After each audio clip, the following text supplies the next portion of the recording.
Mr. Speaker, there are many other policies that we intend to implement. Those policies will vary from looking at aerial surveillance and having proper intelligence gathering. Again, the concept of the blimp, it was in the right direction. But moving into the 21st century, unmanned aerial vehicles, UAVs, I heard someone call W mirror drone, but drones, that is what we are speaking about, drones. The drones are very important where it can provide that replacement for the blimp and can undoubtedly assist in improving the aerial surveillance and that intelligence that is required to provide to the law enforcement officers on the ground. And it again goes with the importance of the National Security Operations Center, because having the blimp, for example, or drone or whatever, and not having immediate real-time video footage and information being passed to the law enforcement officers, it serves no purpose. So this is a jigsaw puzzle all being locked together into having proper intelligence, immediate rapid response, law enforcement agencies all working together. The UAV will be part of that process, Mr. Speaker. Looking at air surveillance as I continue, the National Security Operations Center inherited the helicopters from the Special Anti-Crime Unit. Some of these helicopters, I think they flew during the Fred Flintstone era, and they need to be changed. And with that just shows the importance. We need to keep moving with the times, keep moving to make sure that our law enforcement officers have the type of equipment, technology, and assets that they require to ensure that they could perform successfully. After all of this, we still have to look at the basic infrastructure of the police service, the Army, the Coast Guard, and other arms of our law enforcement agencies, Mr. Speaker, where if it is you do not provide them with the tools, the maintenance of the buildings, the vehicles, they cannot perform. The Coast Guard, for example, is a typical example, where we have one or two main Coast Guard installations. For an island of this size, it is not practical. You cannot have interceptors, you cannot have other mechanisms from the Coast Guard, and you do not have installations strategically placed around the island. And that we intend to do as well in this fiscal year, Mr. Speaker, where we intend to put Coast Guard installations strategically placed in specific areas to ensure that the interceptors now, they can be moored and they can lock down that area of responsibility 360 degrees throughout Trinidad and Tobago. And not just what the OPV might have done, being in one area, 12 to 200 miles offshore, securing our exclusive economic zone, but not securing the other arms and the other aspects of Trinidad and Tobago shore. Mr. Speaker, I think it is also very critical that we look at the importance of training.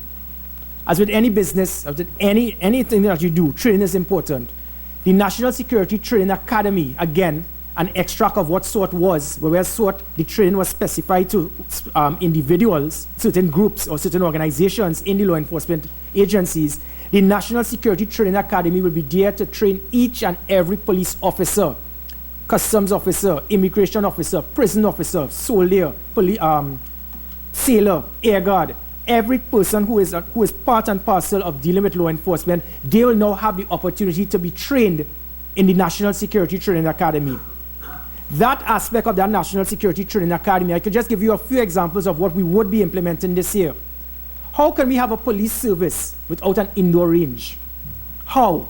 We have our police officers having to train to, their main weapon is their firearm, but they are training on an outdoor range, or they have to go to a private institution to train. We will be putting in the indoor shooting range for the police officers. We also will be putting in a simulation theater so that the police officers and other law enforcement officers can analyze the situation, look at the threat assessment to ascertain what they need to do. This also goes to the tools that are required for the law enforcement officers. If our police officers just have from verbal persuasion straight to the firearm, that is what they would do. We need to ensure that our police officers are properly tooled and equipped with the items that they require to move from verbal persuasion, and it goes up as the threat assessment goes up. So we move from verbal persuasion to the baton, to pepper spray, taser, stun gun, to then the firearm. They do not have this, but we need to provide that. We could also have seen it in the recent riots in Beetham and other areas, where again the soldiers, unfortunately, were forced to go into an area. It may have been perceived to be hostile, but you do not go in an area with unarmed citizens with firearms.